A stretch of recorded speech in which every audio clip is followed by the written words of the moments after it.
విశాఖ తూర్పు నియోజకవర్గంలో యాదవుల గురించి కానీ ఎంపీ ఎంవివి సత్యనారాయణ గురించి కానీ తప్పుగా మాట్లాడితే సహించేది లేదంటూ ఆ నియోజకవర్గ మహిళా నేతలు ఆగ్రహాన్ని వ్యక్తం చేశారు. టీడీపీ మహిళా అధ్యక్షుడు పల్లా ఉమారాణి చేసిన వ్యాఖ్యలపైన వైసీపీ మహిళలు ఘాటుగా స్పందించారు. ఎంవీపీ పార్టీ కార్యాలయంలో ఏర్పాటు చేసిన మీడియా సమావేశంలోని మాజీ మార్కెటింగ్ మెంబర్ 13వ వార్డు అధ్యక్షురాలు కె శిరీష మాట్లాడారు. ఒక ఎంపీగా అతిపెద్ద వ్యాపారవేత్తగా ఎదుగుతున్న ఎంవీవి సత్యనారాయణ గురించి మాట్లాడేందుకు గాను నీకు ఏ అర్హత ఉందని ఉమారాణిని ప్రశ్నించారు. నోటికి వచ్చినట్లు మాట్లాడితే ఊరికినేది లేదంటూ ఆమె హెచ్చరించారు.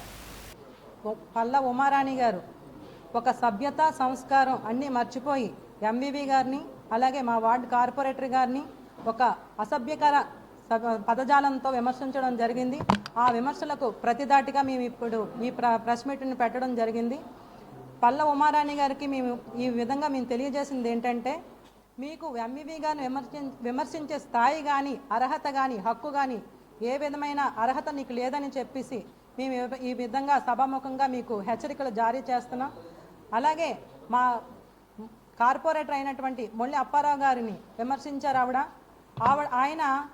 ఆయన పదవి ఆయన రాజకీయ అనుభవం అంత లేదు, ఆమె వయసు, ఆమె కూడా విమర్శలు చేస్తుందంటే ఒక విడ్డూరంగా ఉంది.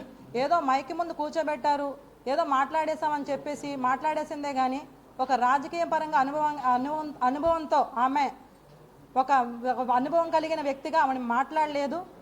ఆవిడ ఇవాళ కులం చెప్పేసి కుల ప్రసక్తి ఎత్తి ఆవిడ ఒక యాదవ కులానికి చెందిన వ్యక్తిగా ఈరోజు ఆవిడ గుర్తు వచ్చినట్టుగా ఉంది. ఈరోజు ఒక యాదవ కులం అంటూ ఒకటి ఉందని, ఆ కులంలోనే ఆవిడ జన్మించిందని ఈరోజు ఆవిడ కులం ఈరోజు గుర్తు వచ్చినట్టుగా ఉంది. మరి టీడీపీ పార్టీకి చెందినటువంటి ఒక ఎమ్మెల్యే అభ్యర్థి ఏ కులానికి చెందినవాడు ఆమెకు మర్చిపోయినట్టుగా ఉంది. మరి 3 సార్లుగా ఆవిడ తాలూకా కుటుంబ సభ్యులు ఆవిడ కులాన్ని ఎక్కడ తాకట్టు పెట్టి ఆయనకి సపోర్ట్ చేస్తూ ఒక ఎమ్మెల్యేగా గెలిపిస్తూ వస్తున్నారని చెప్పేసి మేము ఆవిడకి గుర్తు చేస్తున్నాము. అలాగే ఎంవీవి గారు ఎక్కడా కూడా కుల ప్రసక్తి ఎత్తలేదు. కులంలో చిచ్చు పెట్టి కులం అని చెప్పేసి కులంలో చిచ్చు పెట్టి ఆవిడ కుల ప్రసక్తి ఎత్తి కులంలోనూ ఈవిడ ఎందుకు పనికిరాకుండా కుల ప్రసక్తి ఎత్తి కులంలోనూ చిచ్చు రేపుతుంది. ఈ రోజున ఒక వైఎస్ఆర్సీపీ పార్టీ ఉందంటే యాదవులకు తూర్పు నియోజకవర్గంలో ఒక సముచిత స్థానం కల్పించి ఒక ఎమ్మెల్సీ పదవి కానీ, ఒక విఎంఆర్డీఏ పదవి కానీ, ఒక మేయర్ పదవి కానీ, అలాగే డైరెక్టర్ పోస్టులు కానీ, అలాగే కార్పొరేటర్ పోస్టులు కానీ ఇచ్చి యాదవులకు ఉన్నత స్థాయి కల్పించిన ఒక ఘనత ఎవరికైతే ఏ పార్టీకి అయితే ఉందంటే వైఎస్ఆర్సీపీ అని చెప్పేసి ఘంటాపదంగా మేము తెలియజేస్తున్నాము.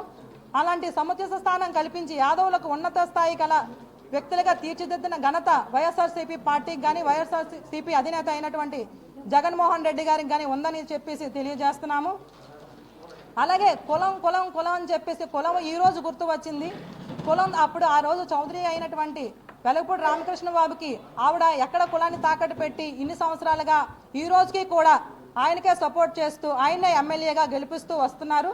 ఈ రోజున యాదవ కులంలో సీట్ ఇవ్వలేదని చెప్పేసి ఈరోజు మీ అప్పటికీ కూడా ఎప్పుడు కూడా మీ యాదవ కులంలోనే జగన్మోహన్ రెడ్డి గారు యాదవ కులస్తులకే సీటు ఇచ్చారు. మేము యాదవ కులానికి చెందినటువంటి వారు యాదవ కులానికే సపోర్ట్ చేస్తూ ఈ రోజు కూడా యాదవ కులానికి పార్టీకి అంకిత భావంతో సపోర్ట్ చేస్తూ మేము పనిచేస్తూ ఉన్నాము.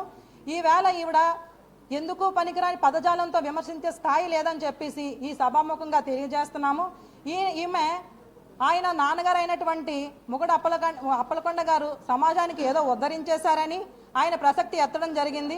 ఆయన టీడీపీ నాయకుడిగా ఉంటూ సమాజంలో ఏ ఒక్కరికి కూడా ఒక రూపాయి సహాయ సహకారాలు అందించకుండా అందరికీ చెందవలసిన సామాన్య ప్రజలకు చెందవలసిన స్థలాలను పైనాపిల్ కాలనీలో ఉన్నటువంటి స్థలాలను కబ్జాలు చేసి ఇల్లులు నిర్మించుకొని అందరికీ చెందవలసిన స్థలాలను వీరి కుటుంబ సభ్యులే ఆక్రమించుకొని వాళ్ళే లబ్ధి పొందారు తప్ప ఒక సామాన్యుడికి ఏ ఒక్క రూపాయి సహాయ సహకారాలు అందించలేదు.